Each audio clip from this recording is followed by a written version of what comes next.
Bonjour à toutes et à tous, j'espère que vous allez bien. Aujourd'hui on ne va pas parler de blockchain ou encore des fondamentaux des crypto-monnaies, mais bel et bien de la situation actuelle de ma chaîne et de la menace de suppression définitive que YouTube fait voler au-dessus de sa tête. Pour cela, je vous explique le contexte. Le 21 avril, il y a quelques semaines, j'ai reçu un premier avertissement, qu'on appelle également un strike. Ce strike m'interdit toute publication sur YouTube pendant 7 jours. Globalement, ça n'a pas vraiment affecté la communauté et ça ne s'est même pas vu parce que je réalise déjà une vidéo par semaine. Donc le fait de ne pas pouvoir poster pendant 7 jours, ça ne m'a pas empêché de poster après et de garder mon rythme. Là où c'est un petit peu plus dérangeant, c'est quand on zoome sur la raison de ce strike. En effet, il s'agit d'une sanction apportée à une vidéo qui a été mise en ligne en 2016. Une vidéo qui parlait d'un bot qui permettait de régler des actions automatiques sur Internet et de permettre à un robot d'aller faire des clics automatiques en fonction des conditions qu'on allait saisir dans ce même robot. Cette vidéo a totalement été conforme et en ligne sur YouTube pendant plus de 4 ans. Et YouTube a récemment modifié ses YouTube Policies, donc son règlement, modifiant ainsi l'algorithme de YouTube qui va vérifier toutes les nouvelles vidéos mises en ligne sur la plateforme pour être sûr qu'elles sont conformes au règlement, mais également vérifier toutes les vidéos déjà sur la plateforme pour voir si elles sont conformes au nouveau règlement. Et donc sanctionner une chaîne YouTube en 2021 pour un contenu qu'elle a fait il y a plus de 4 ans. Ce sont des choses qui arrivent, la sanction était faible, c'est un seul avertissement alors que j'en ai presque jamais eu sur ma chaîne, je me dis c'est pas très grave. Mais c'était sans compter sur un second strike qui est arrivé sur ma chaîne YouTube quelques semaines après, c'est-à-dire le 7 mai 2021. Et là, c'est beaucoup plus inquiétant. Parce qu'une chaîne qui reçoit un troisième strike est une chaîne YouTube qui sera définitivement supprimée. Je me suis donc évidemment penché sur la raison de cette deuxième sanction.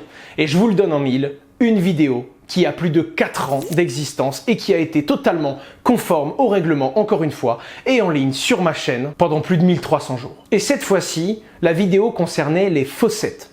Si vous ne savez pas ce que c'est, un faucet est un site internet qui permet à ses utilisateurs de venir et de réclamer quelques miettes de crypto-monnaie, en l'occurrence quelques centimes de bitcoin, en échange de consulter quelques publicités sur le site. L'objectif est très simple, permettre à chacun de découvrir la crypto-monnaie et d'en recevoir un petit peu dans son portefeuille sans avoir à sortir sa carte bleue et en acheter pour découvrir la technologie. Dans son nouveau règlement, qui vient d'être mis à jour, YouTube considère ces sites faucets comme étant des sites potentiellement dangereux. Et dans le doute, si vous en parlez, votre vidéo peut être strikée et vous pouvez recevoir un avertissement. Devant une telle situation, j'ai tout de suite contacté YouTube Creator sur les réseaux sociaux, mais également depuis mon panel YouTube, et j'ai également fait appel à certains YouTubeurs de mon réseau qui m'ont mis en contact avec leur gestionnaire de compte et qui m'ont tout de suite connecté aux bonnes personnes.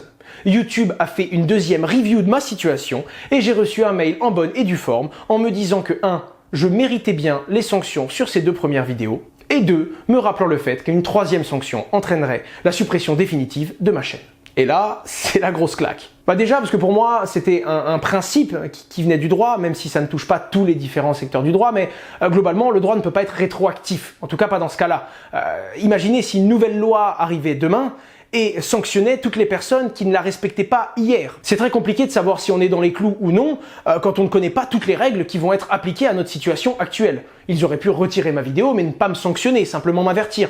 Mais non, ils ont bel et bien sanctionné et puni ma chaîne aujourd'hui. La deuxième frustration vient du fait que c'est un contenu qui représente en rien ce que je fais aujourd'hui. Ce n'est même plus ma vision, ça n'a aucun rapport avec ma ligne éditoriale, je ne publie plus ce genre de contenu et en plus de ça, ces vidéos ne faisaient strictement plus aucune vue. Ça devait faire 3 à 10 vues par semaine pour vous donner un ordre de grandeur par rapport à mes autres vidéos qui peuvent faire 100 à 200 000 vues sur une semaine de mise en ligne. C'était simplement important pour moi de les laisser sur YouTube car c'était une façon de vous montrer d'où je viens, ce que j'étais avant et peut-être vous permettre de comprendre finalement qui je suis devenu aujourd'hui. Mais en aucun cas, ces vidéos avaient pour but d'éduquer et de rapporter aujourd'hui des fondamentaux sur la blockchain et sur les crypto-monnaies. Je me sens donc injustement puni pour quelque chose de sacrément rétroactif, je pense qu'on peut le dire. Bien entendu, j'ai mis en mode privé énormément de mes vidéos, notamment les plus anciennes. J'ai également, sans trop savoir quoi faire et sans trop savoir si ça allait fonctionner ou pas, enlevé énormément de liens et de sites internet dans les descriptions de mes vidéos, en pensant peut-être, mais sans en avoir une quelconque certitude, que ça allait permettre à ma chaîne de ne pas recevoir ce fameux troisième strike qui, lui, serait létal pour ma chaîne. Alors aujourd'hui, je n'ai plus grand chose à faire et pas vraiment de solution, étant donné qu'on ne peut pas anticiper les modifications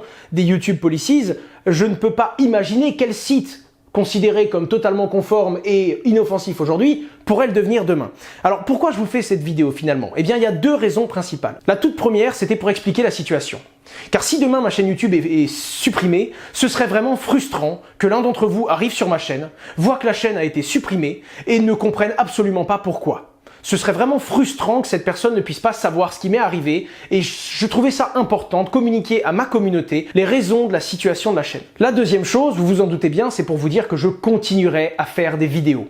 Vous le savez, les vidéos, je fais ça pour le plaisir. Je suis à la base un entrepreneur et un investisseur. Les vidéos, je fais ça parce que c'est ce qui m'a permis de découvrir ma communauté. C'est ce qui m'a permis de me lancer. C'est ce qui m'a fait grandir, mine de rien. Ça a été le tremplin qui m'a lancé vers l'entrepreneuriat et vers l'investissement. Et avec ou sans ma chaîne principale, je continuerai à faire du contenu sur les crypto-monnaies et sur la blockchain. Vous le savez peut-être, j'ai déjà une chaîne secondaire, Asher Live, sur laquelle je poste 2 fois par semaine les meilleurs moments qui émanent des lives que je réalise sur Twitch le samedi ou le vendredi en général. C'est sur cette chaîne secondaire que je reprendrai le rythme habituel de mes vidéos si un jour ma chaîne principale venait à disparaître.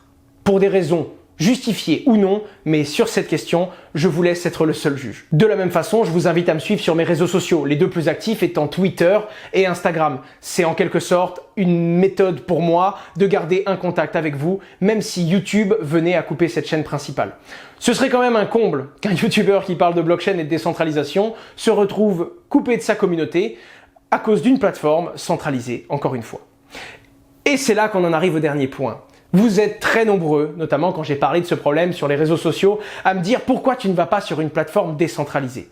Il y a énormément de raisons qui font que c'est pas possible aujourd'hui. La principale, et je vais être totalement franc, c'est le très peu d'audience qu'on réalise sur ces plateformes. Aujourd'hui, réaliser une vidéo, ça demande énormément d'efforts. Alors principalement, ça demande du temps de réaliser une vidéo, mais ça demande également de l'argent. En effet, maintenant, il y a une équipe qui s'occupe du montage. Et pour certaines vidéos, il y a même une équipe qui travaille sur le script et sur tout le contenu et l'approfondissement des projets technologiques que l'on va mettre en avant. Ensuite, ça arrive même qu'il y ait une équipe d'avocats qui vérifie que le contenu vidéo est bien conforme aux réglementations et aux YouTube Policies. Bien que ces avocats ne soient pas encore capables d'anticiper qu'est-ce qui est conforme aujourd'hui et qui pourrait ne plus l'être demain. Et se retrouver sur des vidéos qui font 500 ou 700 vues au lieu de 50 ou 100 000, eh bien c'est tout simplement très compliqué pour rentrer dans ses frais et pour couvrir tout ça. Alors il y a certains qui disent que la communauté suivrait quelle que soit la plateforme, mais rendez-vous bien compte que ce n'est pas le cas. Aujourd'hui, plus de 50% des gens qui regardent mes vidéos ne prennent même pas la peine de cliquer sur le bouton s'abonner ou d'activer les notifications. Autant vous dire que de demander aux gens d'aller sur une autre plateforme, de se créer un compte qui est très souvent une clé privée avec les 24 mots à sauvegarder parce que c'est décentralisé, c'est une blockchain, pour ensuite suivre un seul influenceur alors que sur YouTube ils en suivent plein, c'est évidemment très compliqué et la transformation est très faible. Je voulais vous remercier, notamment les gens qui ont été au bout de cette vidéo. Ce n'est pas un contenu dans lequel je mets en avant les blockchains que je suis ou encore la crypto-monnaie et je sais que c'est pour ça que la plupart des gens me suivent. Si vous êtes arrivé au bout de cette vidéo, c'est parce que vous vous intéressez à ma chaîne YouTube et également à la personne que je suis. Si j'ai fait cette vidéo aujourd'hui, c'était pour vous dire que sur cette chaîne principale ou non, je continuerai à faire des vidéos. Merci à vous, je vous souhaite une très bonne fin de journée et on se retrouve dès la semaine prochaine pour une nouvelle vidéo sur cette chaîne YouTube. Normalement, tout devrait bien se passer quand même, dans laquelle je vous parlerai des méthodes que j'utilise pour éliminer rapidement des crypto-monnaies douteuses et risquées quand je commence et quand je sélectionne des projets avant de réaliser mes investissements. C'était Asher, vous pouvez encore vous abonner, n'hésitez pas à écraser ce bouton tant qu'il existe. Je vous souhaite une très bonne fin de journée. Au revoir.